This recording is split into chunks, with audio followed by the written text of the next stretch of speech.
Très bonjour, très chers frères et sœurs. Nous sommes en train de parler de la façon dont nous devons naître de nouveau. C'est la première chose, la nouvelle naissance est la première des choses que la parole de Dieu va produire dans votre vie. Maintenant, la question est de savoir de quoi je dois me repentir et c'est quoi la vraie repentance. Et après, je vais donner un exemple, comment les gens se repentissent. Je vais donner un exemple à partir des Actes des Apôtres et je vais donner un autre exemple à partir de Luc, chapitre 15. Alors, d'abord, il faut savoir que si tu veux vraiment te repentir, tu dois te repentir des œuvres mortes. Il faut répéter avec moi ces mots, les œuvres mortes. C'est quoi les œuvres mortes?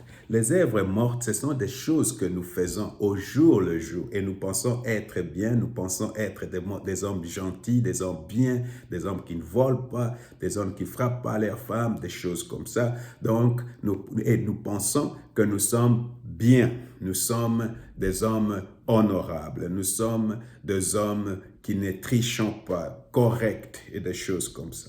Alors ça, ce sont des œuvres mortes parce que ce ne sont pas des œuvres qui sont produites, ce sont des œuvres qui sont produites en dehors de la foi.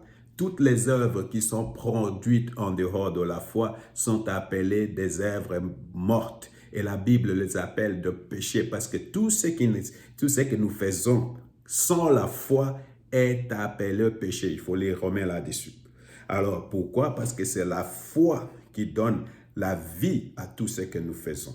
Alors, la première des choses, et c'est ce que la parole de Dieu va faire, la parole de Dieu va te donner la foi. Et c'est ce qui s'est passé aussi avec Abraham. Alors, tout ce qu'Abraham avait fait avant, qui ne soit dans la foi, Dieu a regardé ça comme des œuvres mortes.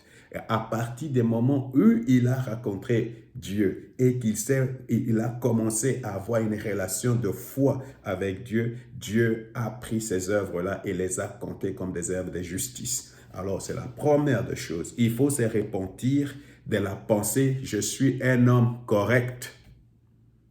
Moi, je ne suis pas un pécheur. Je fais des choses bien. Toutes ces œuvres-là sont des œuvres mortes. Alors, la deuxième chose de quoi il faut se repentir, il faut se repentir des œuvres de la chair. C'est quoi les œuvres de la chair? Ce sont les œuvres que nous pratiquons pour notre plaisir personnel. Ce sont des œuvres qui proviennent de notre ego, pour satisfaire notre ego, notre égoïsme. Alors, c'est pour satisfaire le moi. Toutes ces œuvres-là que nous pratiquons pour servir le moi sont appelées les œuvres de la chair. Alors, je vais donner quelques exemples des œuvres de la chair et on peut les définir comme de péché. Je veux le lire par exemple dans Galates chapitre 5, versets 19 à 21. Les œuvres de la nature humaine sont évidentes. Ce sont l'adultère, l'immoralité sexuelle, l'impureté, la débauche, l'idolâtrie, la magie, les haines, les querelles, les jalousies, les colères, les rivalités, les divisions, les sectes, l'envie, les meurtres, l'ivrognerie, les excès de table et les choses semblables. Les excès de table et les choses semblables. Je vous préviens, comme je l'ai déjà fait, ceux qui ont un tel comportement n'hériteront pas du royaume des dieux. Alors, il y a beaucoup de choses qui sont citées ici comme œuvres de la chair. Mais dans nos églises, on va parler peut-être moi je ne commets pas l'adultère et la jalousie et les colères et les rivalités. Vous voyez, ça ce sont des œuvres qui sont liées à ma nature humaine, à moi-même, à mon moi. Alors, 1 Corinthiens chapitre 6, verset 8.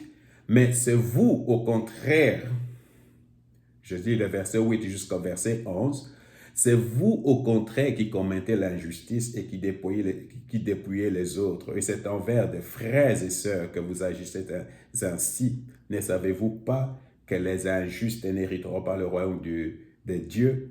Ne vous y trompez pas, ni ceux qui vivent dans l'immoralité sexuelle, ni les idolâtres, ni les adultères, ni les travestis, ni les homosexuels, ni les voleurs, ni les hommes toujours désirés de posséder plus, ni les ivrognes, ni les calomniateurs, ni les exploiteurs n'hériteront du royaume de Dieu. Alors ça ce sont de ces œuvres-là qu'on doit se repentir.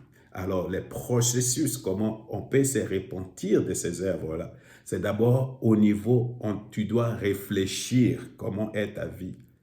Tu dois réfléchir sur ta vie. Et en réfléchissant sur ta vie, le Saint-Esprit va apporter la conviction que ce que tu fais, c'est pas bien.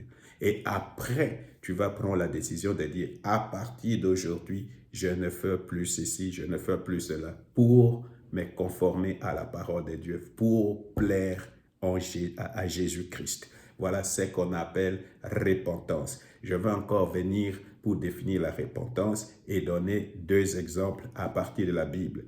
Et alors vous comprendrez ce qu'est la repentance et comme ça on va s'y conformer. Que le Seigneur vous bénisse.